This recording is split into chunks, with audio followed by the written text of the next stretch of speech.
Hi everyone, this is Liz with 143 Handmade, and I just wanted to say welcome. Thank you for joining me. And this is block number 25 of my Crazy Quilt. Trying to find my notebook. It's right here somewhere. I know it is. Here it is. Crazy Quilt number 3. I started it in January of this year, and this is block number 25 that I am doing today. So thank you so much for joining me along this journey. You can totally do this. If you are a beginner and you are wondering whether or not you can take on this project, you can. You can totally do this. This is a great project for beginners. If I would recommend, starting with a couple of, smaller, like a throw, not necessarily like you don't want to do a king size something as your first coat. That's, my recommendation. Of course you can. I did, not like I don't think it was king size, but it was big. My first quote was it was too big. And it got overwhelming, and it was very emotional. It just, yeah, I would not recommend going that route.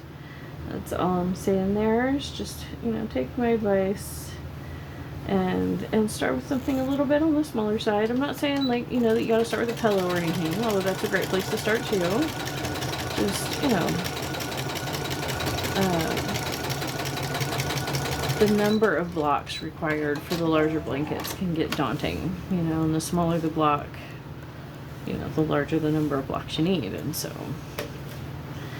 but more power to you. It's your stuffs, your choices. Do what makes you happy. In the end, that is what matters with our crafting, is doing what makes us feel joy. This is sewing really helped me quite a bit, dealing with the grief of losing several family members. And crafting as therapy is it's so fulfilling. It really hits a spot that other traditional things have not really hit for me. Okay, so I got this piece of fabric super cheap the other day at Hobby Lobby because it had this black mark on it. So what am I gonna do? I'm just gonna cut that off, and I'm gonna go ahead and throw this bit in with my crumb quilting, and those black marks will not, matter at all on the crumb quilting. Okay, I was gonna use this piece, but I actually noticed now that it already has 2 of that in there, so I'm not actually gonna use it. There we go. All we're doing is we just lay a piece of fabric down that fits. I'm not worrying about colors or matching. I just made sure that all of the colors that are in my pile work together as far as I am concerned, and I'm just not worried about what anybody else thinks about my color combinations. I am trying, the only other rule I have is that I do try and make sure that no matching fabrics touch each other. So, like this piece, I wouldn't want to use this there because that would have put matching there. But even that's just a loose rule, and I have broken that rule in this blanket just because I wasn't paying attention, or because I didn't have another piece that fit well in that spot, or there's lots of reasons why. So, go ahead and find something. Here we go. Here's something that's long enough. Follow that angle all the way over. And, let's see. I highly recommend that you go back and watch the intro to this series, even if you don't want to watch every single block you made. Watch the intro because it explains, why I'm using the foundation fabrics that I'm using, and how I cut those, and where the fabrics come from, and why, and all of that.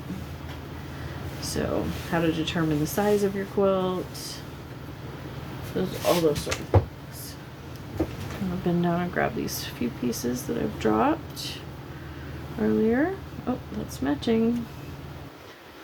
So, okay, not matching anything. So we're going to use it. Some of what I'm using here is the offcuts, actually, or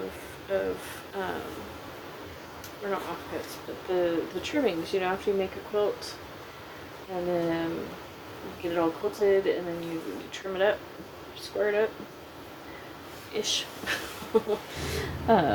You know, there's the backing.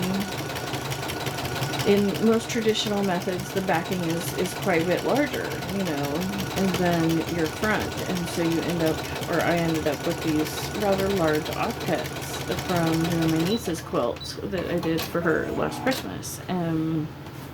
So this gray fabric here, this is the backing fabric to her quilt. So there we go.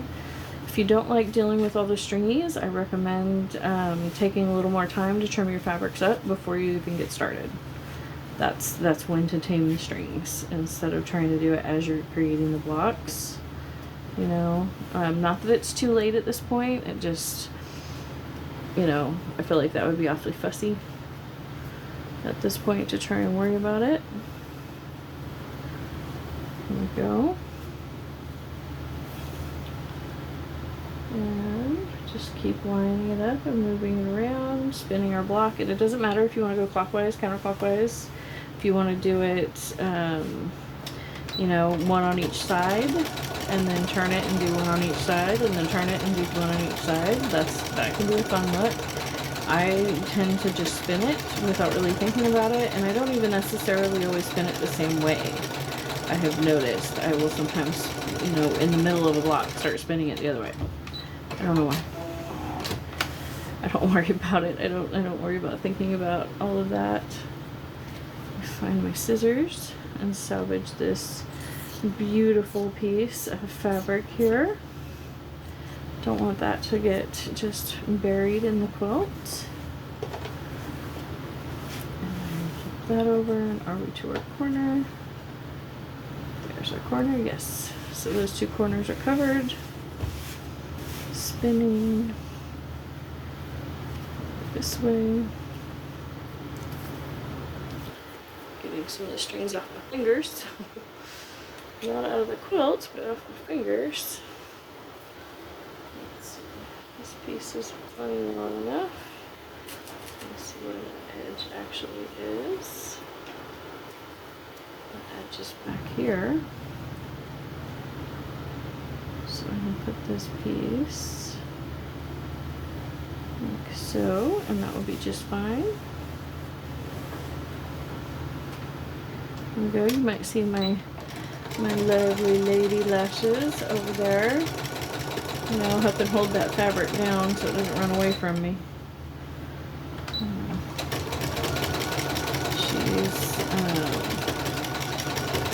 She's the biggest cat I've ever had. She's huge in some respects, but she's not like fat. She's not, yeah.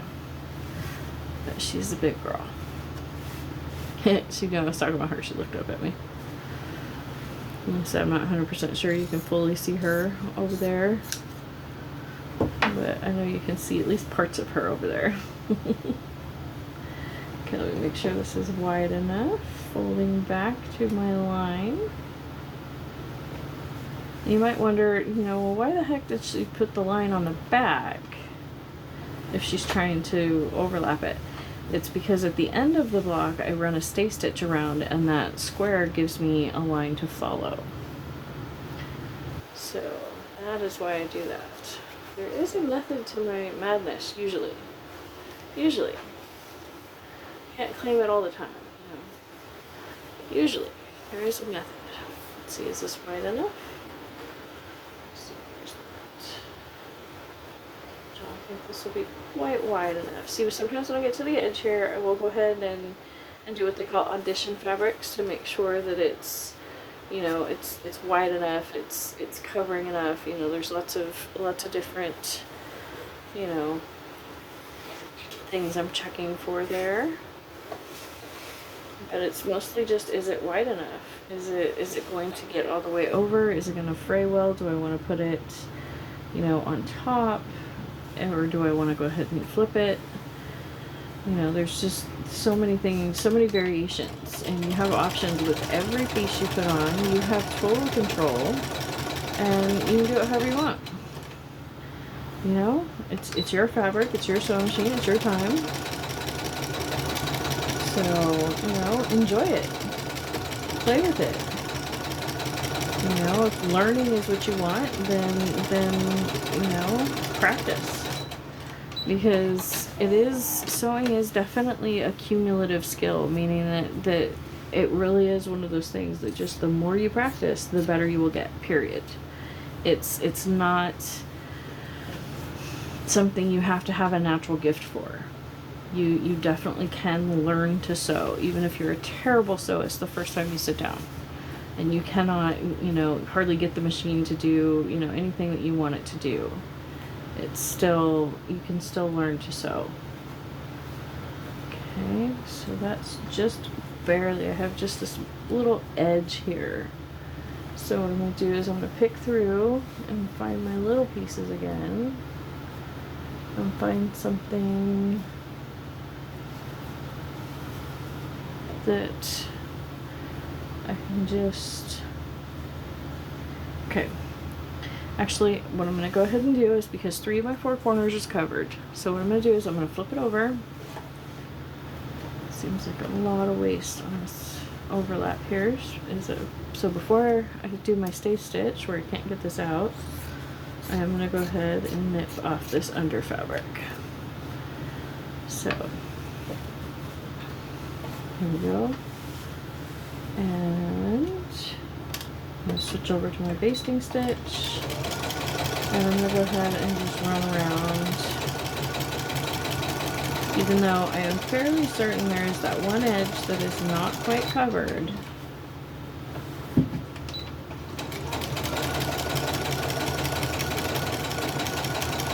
I will cover it in just a minute after I have this line on there that will tell me precisely where I need to cover.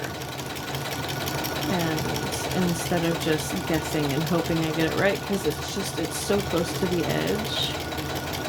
And I want to try doing it this way. I want to see how well this works, you know? And that's what this whole blanket is about. It's about learning and exploring techniques and practicing and seeing what works and what makes sense to your brain versus, you know, everybody else's, because we all learn and work differently. And, you know, just because you've never seen it done that way online or on YouTube or whatever doesn't mean that it shouldn't be done that way. Sometimes, you know, if you've never seen it done that way, there's maybe a reason why it's not done that way. But maybe it's just, you know, your unique spin on it, and that's okay too.